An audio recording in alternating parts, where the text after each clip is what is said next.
Bem, começando a lição número 5, a fé que enfrenta obstáculos, ou ainda a fé que resiste a todas as pressões. Como disse um grande teólogo, que hoje as pessoas que duvidam de Deus estão invertendo aquela ordem de Cristo.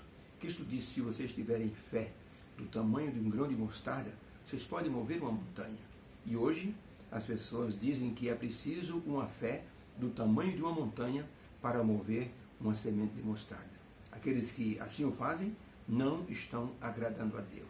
Como o apóstolo Paulo escreveu no livro de Hebreus, sem fé é impossível agradar a Deus. Os grandes pioneiros, os lutadores da reforma protestante, eram pessoas que lutaram porque eles tinham algo que as pessoas de hoje precisam, que é justamente uma vida com propósito. A pergunta é: qual é o propósito da nossa vida?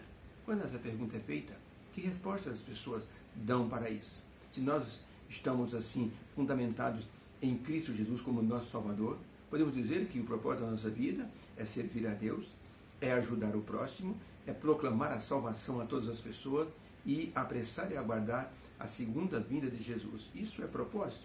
Se passarmos por uma perseguição ou mesmo uma ameaça de morte durante esse percurso, nós temos a esperança da ressurreição. Por isso, os pioneiros e aqueles que lutaram para defender a verdade, eles tinham em mente sempre as palavras de Jesus, escritas por João no Apocalipse: ser fiel até a morte e dar-te-ei a coroa da vida. Os que não têm essa esperança vão viver nessa vida, como disse o apóstolo Paulo, sem nenhum tipo de valor pessoal.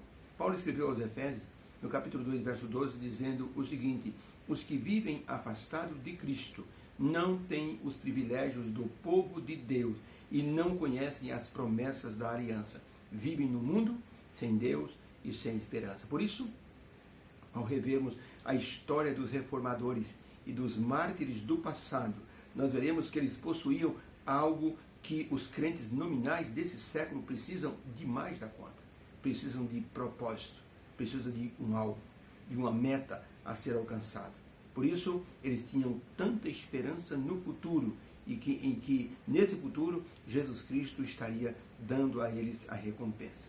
Hoje, por conta da pressão que nós vivemos para ter um sucesso, estabilidade na vida, nem que seja algo simples, por conta dessa concorrência social, emocional, cultural, financeira que nós vivemos, muitos perdem o foco religioso e acabam focando apenas na sua sobrevivência, tendo através disso crenças superficiais e que não se sustentam numa crise. Jesus contou a parábola do semeador e disse: uma das sementes caiu sobre as pedras, e porque não tinha raiz, quando veio o sol, ela logo secou. Então as pessoas que não têm propósito são crentes sem raiz nenhuma e não se manterão diante das situações em que passarão nesta vida. Crentes com propósito vão resistir ao tempo de angústia. Crentes sem propósito não subsistirão nem no início de uma crise espiritual ou religiosa. Era isso que estava acontecendo com o jovem rico, quando ele procurou o Senhor Jesus, para que Jesus desse a ele uma solução, ou seja, algo mágico que o fizesse herdar a vida eterna. Mestre, que farei para herdar a vida eterna? Depois que Jesus ouviu o relato dos lábios do moço rico, Jesus olhou para ele com muito amor e disse: uma coisa te falta. E ele perguntou: qual, Senhor? Você precisa ter propósito na vida. Quer saber de uma coisa? Se você quer herdar a vida eterna, venda tudo que você tem, se desapegue dos seus bens, dê tudo para os pobres, depois vem e siga. Isso era uma fórmula de propósito. E diz a Bíblia que o moço retirou-se triste, porque era dono de muitos bens.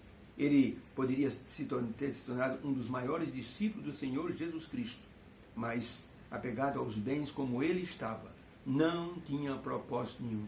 Era um crente legalista, alguém que só cumpria a tabela para que pudesse agradar a Deus.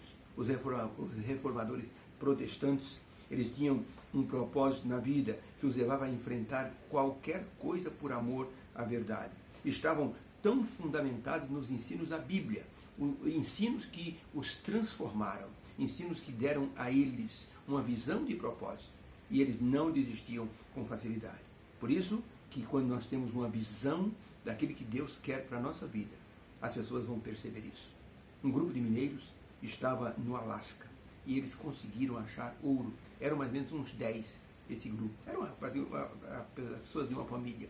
Eles ficaram felizes e combinaram o que vamos fazer com todo o dinheiro que vamos ganhar. Eles se assentaram, montaram toda uma escala de propósito, de planejamento, e disseram, vamos então até o vilarejo comprar mantimentos, para que nós possamos ir cavando isso aos poucos, e ir ensacando, para depois então levarmos para fora. Quando eles estavam fazendo compras, e foram a uma lanchonete, na hora que eles estavam indo embora para a caminhonete, um senhor idoso disse, boa noite. Disseram, boa noite. E aquele senhor idoso olhou para eles e disse, vocês acharam ouro, não acharam? Um se entreolhou e disse, como é que o senhor sabe? Ele disse, não precisa contar nada para ninguém. Eu sou um mineiro antigo e eu percebo quando a pessoa tem felicidade estampada no rosto. Vocês são diferentes dos outros mineiros que eu tenho visto ao longo da vida. Todos aqueles que vivem procurando ouro e não acharam ainda, saem das mercearias das lanchonetes sempre olhando para o chão. Vocês têm um brilho no olhar, vocês estão com um olhar para cima. Vocês têm uma visão, estão tendo uma visão do que farão com tudo que vocês vão ganhar. Deus abençoe vocês. Mas não se percam. Tenham um propósito na vida. Aquele senhor foi embora e a família foi para o local da garimpagem. Eles tinham um propósito. Mas isso só pode ser visto porque a alegria estava estampada no rosto. Quando os mártires do passado, os reformadores protestantes, estavam lutando pela verdade, o olhar deles não era para o chão, não era para a sepultura, era para cima, era para Deus e era na esperança da ressurreição se eles morressem em favor da verdade. O mineiro, no Canadá, estava a poucos centímetros do maior filão de ouro do Canadá, mas sem propósito na vida, sem achar nada durante anos. Ele simplesmente foi até uma mineradora e vendeu a mina dele, a caverna que ele havia cavado durante anos. Pegou o dinheiro e foi-se embora para cuidar da família. O geólogo da mineradora foi até aquela mina que aquele homem havia vendido. E com a picareta, aquele geólogo tocou assim na parede, no fundo daquela caverna. E quando tirou a picareta estava com uma ponta amarelada. Ele cavou outra vez, cavou e descobriu a 15 centímetros de onde o mineiro havia parado o maior filão de ouro do Alasca, do Canadá, perdão. O homem desistiu porque não tinha propósito. O cristão não pode desistir.